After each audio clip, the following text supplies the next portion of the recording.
Olá, é hora de conferir os destaques da semana entre os julgamentos do plenário do Supremo Tribunal Federal. Claro, aqui na TV Justiça. É o Plenárias, que já começou.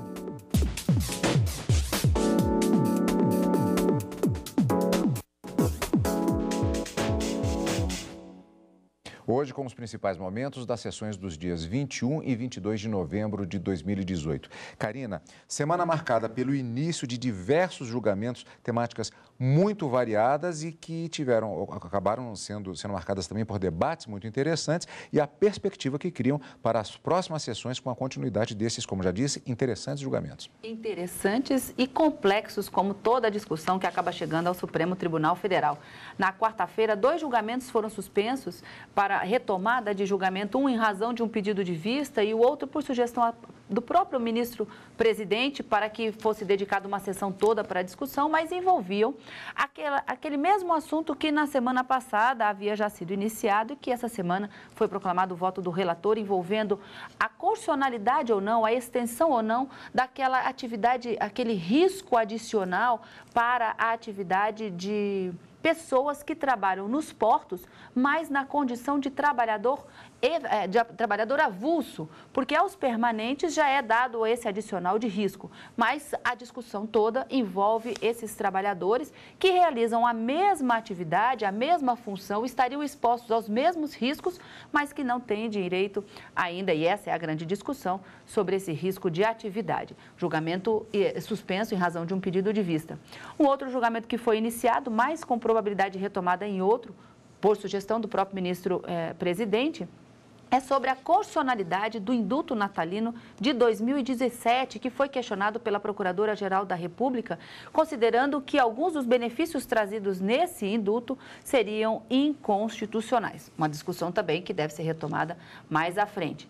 E na quarta-feira ainda, uma questão envolvendo uma jurisprudência um pouco diferenciada daquela que vinha sendo praticada no Supremo e envolvendo concurso público, mais especificamente com o tema candidata grávida e a necessidade de realização de prova de aptidão física em outra data que não fixada no edital.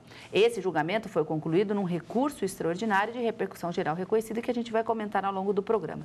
E na quinta-feira, 2 grandes temas acabaram tomando também a sessão plenária, mas sem conclusão ainda. E um deles, os ministros iniciaram o julgamento para se discutir sobre a distribuição das cotas de uma contribuição social criada para reduzir as desigualdades sociais e regionais, foi questionada por 9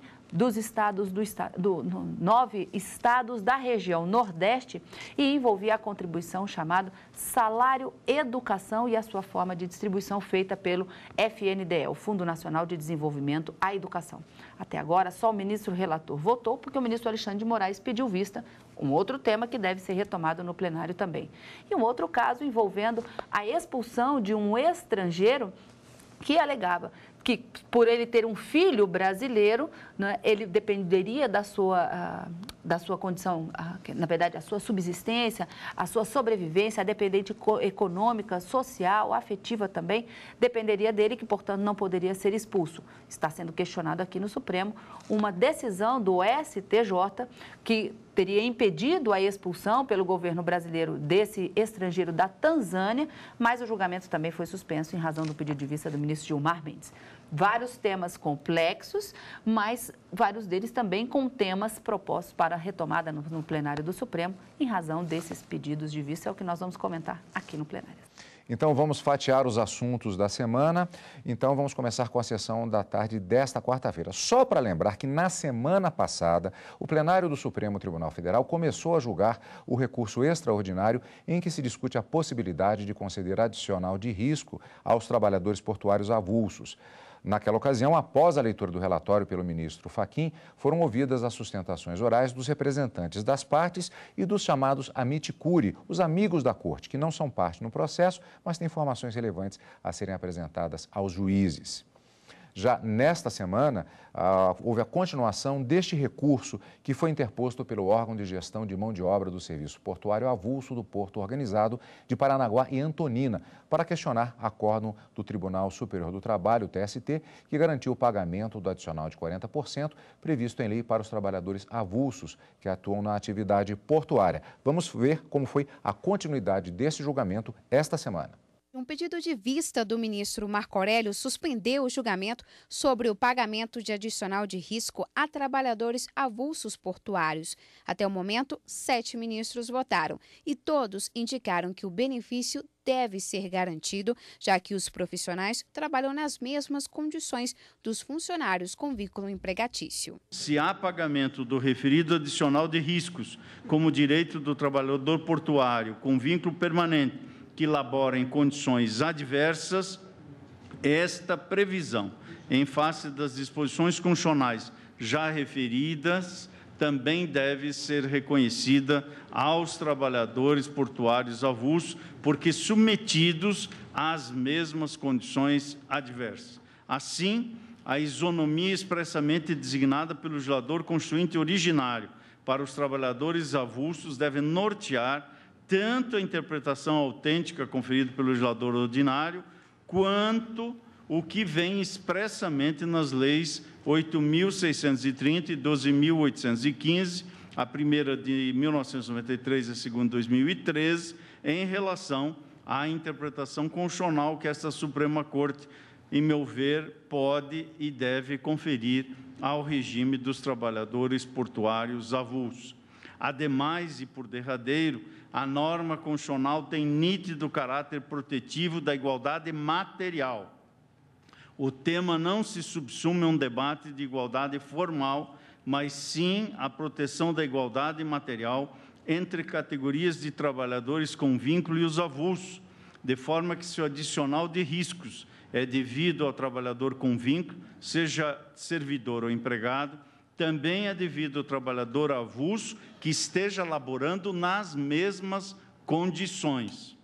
E, por isso, senhor presidente, proponho negar provimento ao recurso extraordinário, assentando que, sempre que for pago ao trabalhador com vínculo permanente, o adicional de riscos é devido, nos mesmos termos e nas mesmas condições, ao trabalhador portuário avulso, e é como voto. O risco é idêntico a ambos. E o que a legislação pretende aqui é proteger, a partir disso, e com base nos preceitos, princípios e preceitos constitucionais trabalhados no presente recurso extraordinário, o princípio da legalidade, a isonomia de direitos entre todos e entre os trabalhadores, não só o artigo 5º, na sua fórmula genérica, mas o artigo 7º, inciso 23, a partir dessas constatações, não há como, a meu ver, negar o direito de percepção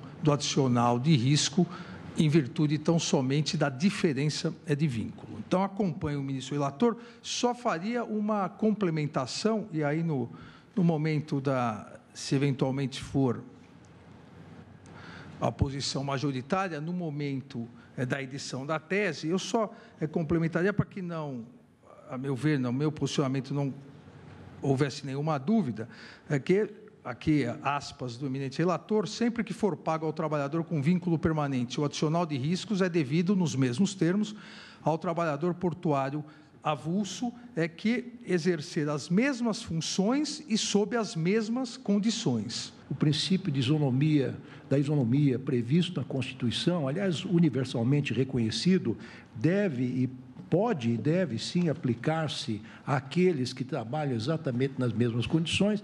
Eu acompanho o relator com as achegas agora trazidas pelo ministro Alexandre de Moraes. A continuidade do julgamento você acompanha aqui na TV Justiça e continuamos na sessão da quarta-feira. Também foi adiado para a semana que vem o julgamento da constitucionalidade de decreto presidencial sobre indulto a condenados. Esse é um decreto que foi assinado em 2017 pelo presidente da República, Michel Temer. O texto concedeu o indulto de Natal e estabeleceu algumas regras para o benefício, entre elas ter cumprido 1/5 da pena. Também estabeleceu o perdão do pagamento de multas relacionadas aos crimes pelos quais os presos foram condenados. A Procuradoria-Geral da República entrou com a ação contra o decreto aqui no Supremo. A vigência desse decreto foi suspensa por decisões dos ministros da ministra Carmen Lúcia, que na época era presidente do Supremo, e em seguida pelo ministro Luiz Roberto Barroso, que é o relator do recurso. O ministro também determinou, em março deste ano, regras temporárias para a concessão do benefício, como excluir do indulto os que cometeram crimes de colarinho branco, como corrupção, peculato e tráfico de influência. E, na última quarta-feira, os ministros ouviram a Procuradoria-Geral da República e outras entidades que falaram como amigos da Corte. A Procuradora-Geral da República afirmou nesta quarta-feira que o decreto do ano passado trouxe regras mais brandas para a concessão do indulto. Raquel Dodge criticou as medidas e disse que o indulto violou a separação de poderes e gera a sensação de impunidade, principalmente para aqueles que respondem por crimes de corrupção e lavagem de dinheiro. Passa-se a sensação de que o crime, ainda que nas hipóteses em que tenha sido investigado, processado e punido, acaba compensando, vez que a resposta do sistema de administração de justiça, na forma como encetada neste decreto, acaba sendo débil. A Associação dos Magistrados Brasileiros também defendeu a inconstitucionalidade do decreto. Não há razão para o indulto alcançá-los. Então, com essas brevíssimas considerações, a AMB requer que seja acolhido o pedido da PGR, ou, se não for acolhido, pelo menos que sejam afastados do alcance desse indulto aqueles apenados que receberam benefício de colaboração premiada. Por outro lado, defensores públicos e integrantes de instituições de advogados reforçaram que o decreto de 2017 não vai contra a Constituição. Até que ponto os senhores poderão, de forma harmoniosa, independente, reverter os critérios subjetivos e objetivos aos adotados pela concessão do indulto, aos casos por eles especificados no exercício dessa competência privativa do Presidente da República? Não se deveria, a essa altura, sacrificar o direito de todos em troca da criminalização de alguns e, de um ponto de vista de uma análise jurídico-penal, criminológica ou político-criminal histórica, a conclusão do IBCCRIM é de que o decreto deve ser mantido na sua integralidade. Você também acompanha a continuidade desse julgamento aqui na TV Justiça. E tem mais da sessão plenária da quarta-feira. Candidata grávida no dia do teste físico pode remarcar o exame em concurso público. Daqui a pouquinho, logo depois do intervalo, aqui no Plenárias.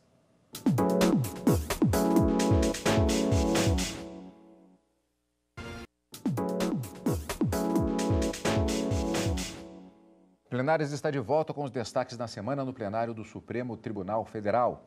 Ainda na sessão plenária da quarta-feira, o plenário decidiu: candidata grávida no dia do teste físico pode remarcar o exame do concurso público. A decisão vai impactar 16 processos que estavam suspensos em outras instâncias da Justiça à espera da conclusão desse julgamento. O relator do recurso, o ministro Luiz Fux, disse que a gravidez não pode causar prejuízos para as candidatas. O efeito catalisador dessa exclusão é facilmente vislumbrável em uma sociedade marcada pela competitividade. As mulheres têm dificuldade em se inserir no mercado de trabalho e a galgar postos profissionais de maior prestígio e remuneração. Por consequência, acirra-se a desigualdade econômica, que por si só é motivo de exclusão social. A simbólica correlação entre identidade e participação foi muito bem desenvolvida pela doutrinatora Nancy Fraser, para quem as demandas de grupo são bidimensionais, associando-se tanto à injustiça sociocultural quanto à má distribuição de renda. Continuo nessa linha e cito pactos internacionais que concluem exatamente no sentido de que a falta de autonomia física ou as dificuldades no controle do seu próprio corpo repercutem nas condições necessárias para o alcance da autonomia econômica. Por isso que se revela antisonômico criar-se restrições em razão da gravidez. Analiso o direito à saúde, à maternidade e ao planejamento familiar no plano constitucional, os artigos 226 e seguintes, e trago à colação as decisões infraconstitucionais sobre o tema, normalmente que gravitam em torno de concurso. E aqui eu destaco que, instituído expressamente como um direito social, a proteção à maternidade impede que a gravidez seja motivo para fundamentar qualquer ato administrativo contrário ao interesse da gestante, ainda mais quando tal ato impõe-lhe grave prejuízo. E aqui cito o recurso de mandado de segurança 28.400 da Bahia, julgado pela 6ª turma do STJ. Digo então, também como direito social tutelado expressamente no artigo 6º, o direito à saúde requer uma especial proteção no presente caso. É que, como bem consignou o Tribunal de Origem, em juízo negativo de retratação, não se revelaria proporcional nem razoável exigir que a candidata colocasse de forma irresponsável a vida intrauterina em risco no teste físico, mediante a prática de esforço físico incompatível com a fase gestacional. Acho que nós estamos aqui no plano da igualdade como reconhecimento. Não que as mulheres sejam propriamente uma minoria, acho até que estão tomando conta, porém, a circunstância é de que é um grupo historicamente vulnerável e, mais do que isso, tem circunstâncias peculiares da própria condição feminina. Por exemplo, e no que é relevante aqui, só as mulheres engravidam. Eu também, como o ministro Alexandre, considero uma bênção, mas agradeço aos céus que nós não tenhamos que conduzir essa bênção, os homens, de uma maneira geral. Mas a verdade é que só as mulheres que engravidam. E, portanto, se elas ficarem em uma posição inferiorizada pelo fato de engravidarem, por evidente que há uma violação ao princípio da igualdade, há uma clara discriminação. A Constituição e a legislação, de uma maneira geral, dão proteção especial à gestante. E, portanto, penso que este deva ser o vetor interpretativo a pautar a atuação de juízes e tribunais sempre que esta questão se coloque. De modo, presidente, que, por essa razão, eu considero incompatível com a interpretação adequada da Constituição a inserção em um edital de concurso público de cláusula que impeça a realização de testes físicos à mulher grávida em data diferente daquela em que realizada pelos candidatos de uma maneira geral. A mulher que já é tão discriminada, que enfrenta tantas dificuldades no mercado de trabalho, em comparação com os homens, nessa fase especial da gravidez, sem dúvida, ela demanda esses cuidados que levam a que se assegure uma remarcação do teste de aptidão física. Ressaltaram que o país ainda precisa evoluir muito nessas questões. Nós estamos terminando 2018. Nós temos que discutir se é ou não discriminatório impedir que uma mulher grávida possa continuar no concurso mediante tantos avanços que nós já tivemos e tantas previsões constitucionais. Realmente me parece um absurdo. É dever da família, da sociedade e do Estado assegurar à criança, ao adolescente e ao jovem, com absoluta prioridade, o direito à vida, à saúde, à alimentação, à educação, ao lazer, à profissionalização, etc. Portanto, quanto nós protegemos a gestante, na verdade, estamos protegendo o nascituro, o futuro brasileirinho. Nesse caso, o STF julgou um recurso do Paraná contra decisões da Justiça Estadual que permitiram que uma candidata grávida de 24 semanas pudesse fazer o teste físico em outra data. Ela participava de um concurso para a Polícia Militar do Estado. Karina, essa questão de isonomia envolvendo estado físico de um candidato ou candidata, já houve uma abordagem sobre isso anteriormente. Em maio de 2013, um recurso extraordinário foi julgado aqui no Supremo Tribunal Federal, em que os ministros entenderam que, a menos que o edital preveja hipótese de remarcação desse teste de aptidão física, quando o candidato acometido por alguma doença temporária apresenta um atestado médico, se não houver essa disposição no edital, não haveria a possibilidade de fazimento dessa prova em uma data diferida que não aquela do edital. Mas nesse caso que foi julgado essa semana, havia uma peculiaridade que o consenso de todos os ministros chegaram a uma mesma conclusão. Gravidez não é doença e que, portanto, o Estado não pode interferir no que a própria Constituição pretendeu proteger, que é o planejamento familiar. A mulher decide quando ela vai ter o filho. E se isso acontece durante a realização de um concurso, é possível sim, e deve ser feito isso, a remarcação da data do teste da aptidão física para essa candidata grávida. Então, a situação que o Supremo julgou em 2013 era uma situação diversa. Era um candidato que, acometido por uma doença provisória ou transitória, apresentou um atestado médico e queria remarcar a data da aptidão física. E os ministros disseram, não, esse direito não é alcançável, a menos que houvesse uma previsão no edital, caso que na época não existia. Nessa situação, estando grávida, os ministros garantiram sim a ela o direito de remarcação desse teste de aptidão física, posteriormente, quando o bebê já tivesse nascido, quando afastada essa circunstância, portanto, de gravidez. Mas aqui a situação era uma situação peculiar. Foi com base nesse recurso extraordinário, decidido em 2013, que o Estado do Paraná recorreu da decisão que foi dado esse direito de remarcação tanto na primeira instância como confirmado no Tribunal de Justiça. Contra essa decisão, o Estado do Paraná trouxe esse argumento para afastar o direito da candidata gestante. Mas os ministros fizeram esse distinguishing, estabelecendo as diferenças entre aquele julgamento e o que realizado nessa semana. Destaques da sessão plenária da quarta-feira. Vamos agora para a sessão da quinta-feira. O Supremo começou a julgar os critérios usados pelo Fundo Nacional de Desenvolvimento da Educação, o FNDE, para repasses do salário educação. Criado em 1964, o salário educação serve como suplemento das despesas públicas com a educação básica. Ao longo dos anos, essa contribuição social passou por mudanças. Atualmente, todo mês é recolhido das empresas e entidades vinculadas à Previdência Social a alíquota de 2,5% sobre a folha de pagamento. Após a arrecadação feita pela Receita Federal, o FNDE, que é o Fundo Nacional de Desenvolvimento da Educação, divide os recursos, 90% em cotas com 2/3 para estados e municípios e 1/3 para a União. Outros 10% são utilizados em programas voltados à educação básica.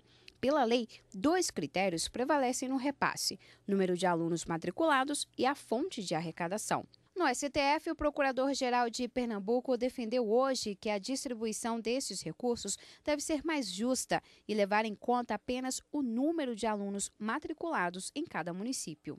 O valor per capita do salário educação seja rigorosamente igual para todos os estudantes matriculados na rede de ensino básica do país. O ministro Edson Fachin também considerou que não se pode ter 2 critérios para o repasse. Argumentou que o modelo de distribuição atual gera desigualdade de valores repassados entre estados mais desenvolvidos e os mais pobres. E disse ainda que a Constituição prevê que o número de alunos matriculados deve ser a única regra de divisão. Não vejo como possível permitir que um recurso federal, vale dizer a contribuição do salário educação, destinado ao desenvolvimento do ensino, possa ter destino proporcional à competência arrecadatória de cada ente federativo, resultando numa distribuição desigual e escandalosa, de forma a se chancelar, por exemplo, a distribuição ao Estado do Maranhão do equivalente a R$ 58,92 por matrícula e a do Estado de São Paulo no equivalente a R$ 612,59. A fonte é do próprio FNDE. Ainda na sessão da quinta-feira, os ministros iniciaram o julgamento de recurso extraordinário que envolve a discussão sobre expulsão de estrangeiro, cuja prole brasileira foi concebida posteriormente ao fato motivador do ato expulsório. Um estrangeiro que mora no Brasil e que não se comporta de acordo com os interesses nacionais pode ser expulso do país. Segundo a Lei de Imigração de 2017, o estrangeiro pode ser mandado embora se tiver sentença transitada em julgado em casos de genocídio, crimes contra a humanidade, de guerra, de agressão ou ainda crime comum doloso passível de prisão, sendo considerada a gravidade e a possível ressocialização do estrangeiro no Brasil. Na mesma lei, o artigo 55 estabelece que o estrangeiro não pode ser expulso se for casado com brasileira ou brasileiro sem estar separado ou divorciado. Outra condição é ter filho brasileiro que esteja sob a guarda deste estrangeiro ou dependa economicamente dele. Isso se o filho tiver nascido antes do fato que motive a expulsão. Cabe ao presidente da República resolver sobre a conveniência e a oportunidade da expulsão. O Poder Judiciário pode julgar se ela foi praticada de acordo com a legislação em vigor, não podendo fazer o controle do mérito da decisão. A Suprema Corte deve avaliar um recurso da União que questiona a decisão do Superior Tribunal de Justiça, que proibiu a expulsão de estrangeiro que tenha concebido filhos brasileiros depois de cometer ato que motivou sua expulsão. Para o STJ, essa situação impede a medida, tendo em vista os princípios da proteção do interesse da criança e da garantia do direito à identidade, à convivência familiar e à assistência pelos pais presentes na Constituição Federal e no Estatuto da Criança e do Adolescente. Essa decisão foi alvo de recurso no STF, com repercussão geral admitida pela importância do ponto de vista econômico, político, social e jurídico. O julgamento volta ao plenário do Supremo Tribunal Federal com o voto vista do ministro Gilmar Mendes. E por falar em voltar ao plenário do STF, já temos sessões marcadas para a próxima semana e encontro com nossos amigos da TV Justiça. Exatamente, cada quarta e quinta-feira ao vivo a partir das 14 horas no direto do plenário e no final de semana com plenárias. Obrigado pela sua companhia como sempre e continue conosco aqui na TV Justiça.